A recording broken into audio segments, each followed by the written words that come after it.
بابا فرید الدین شکرگنج رحمت اللہ علیہ کا پیر ہے. اتنے اللہ والے لوگ تھے، اتنے اللہ والے لوگ تھے. خواجہ قطب الدین بختیار کاکی رحمت اللہ علیہ کا آخری وقت دلی شہر میں آ گیا.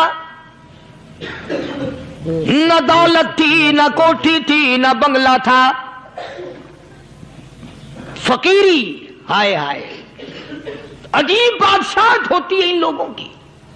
بادشاہ ان کے دروازوں پہ آیا کرتے تھے. خواجہ ابو الحسن خرقانی رحمت اللہ علیہ بزرگ گزرے ہیں. محمود غزنوی کا زمانہ ہے. محمود غزنوی مرحوم بادشاہ نیک آدمی تھا. خواجہ ابو الحسن خرقانی رحمت اللہ علیہ کی خدمت میں آیا اور حضرت نے یوں پوچھ لیا، فرمایا محمود 2-4 دن پہلے بھی تو سنا تھا کہ تم ادھر آئے ہو، مجھ سے مل کے نہیں گئے؟ تو کہنے لگا حضرت سرکاری دورے پہ آیا تھا، سرکاری دورے کی لپیٹ میں اللہ والے کی زیارت کو بے ادبی سمجھتا ہوں. اللہ والے کی زیارت کرنے آؤں، کام کوئی اور لے کر آؤں اور اللہ والے کی زیارت کروں؟ میرے نزدیک یہ بے ادبی ہے. فرمایا آج ارادہ کر کے آئے ہو؟ کہ جی ہاں ارادہ کر کے آیا ہوں. باتیں ہوتی رہی. محمود کہنے لگا حضرت آج بہت بڑا کام لے کر آیا ہوں، دعا فرماؤ. سومناتھ کے مندر پہ حملے کا ارادہ ہے. 70 راجاؤں کی فوج آئیں گی، 70 بادشاہوں کی فوج آئیں گی، 70 راجا ہندو اپنی فوج لے کر آئیں گے. میں اکیلا مسلمان مقابلے میں آؤں گا. دعا فرماؤ وہ قادر کریم مجھے فتح عطا فرمائے. کیسی نیت لے کر آیا کرتے تھے بادشاہ لوگ فقیروں کے دربار میں. آج تو اگر کسی ولی کے پاس بھی جاؤ گے، میں نے مولانا عبید اللہ انور مدذلو سے پچھلے دنوں عرض کر دیا، میں نے کہا حضرت آپ اپنے گھر میں ہی رہتے ہیں، باہر نہیں نکلتے، کئی دن لوگوں کو نیکی ملے گی، زیارت ہوگی. تو فرمانے لگے قاری صاحب آپ کو کیا پتا ہے، بس اسی کام کے لیے لوگ آتے ہیں. ہماری اینٹ پڑ دو، ہم نے مکان بنانا ہے، ہمیں دکان کا تعویذ دے دو، ہمارے پیچھے دشمن لگ گیا، ہمارا مقدمہ ہو گیا. اور یوں تو کہنے کوئی بھی نہیں آتا، دعا کر دو اللہ میری قبر میں بھلائی فرما دے.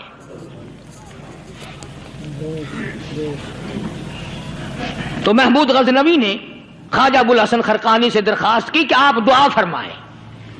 اللہ والے نے دعا بھی فرمائی اور اپنا مسلح دے دیا. یوں فرمایا محمود جب مشکل وقت آ جائے اس مسلح پہ کھڑے ہو کر 2 رکعت نماز ادا کرنا.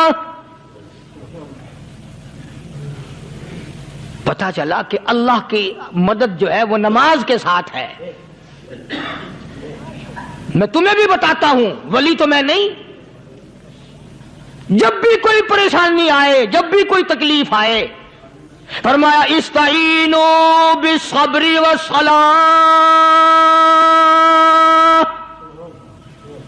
نماز پڑھو انشاءاللہ آسانی ہوگی. صبر کر، نماز پڑھ. ان اللہ مع الصابرین،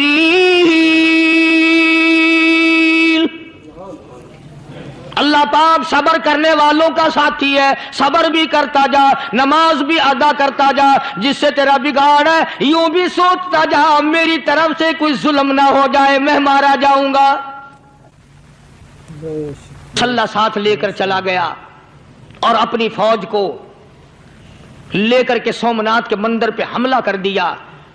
مسلمان فوج بڑا سفر کر کے آئی تھی، دور سے آئی تھی، تھکی ہوئی تھی، چور چور تھی. اتنے حالات نہ تھے، اتنے ہتھیار نہ تھے. 70 راجاؤں کی فوج کے مقابلے میں مسلمانوں کو شکست ہو گئی. محمود غزنوی کو خبر دی گئی بادشاہ شکست ہو گئی. محمود نے 2 رکعت نماز ادا کی.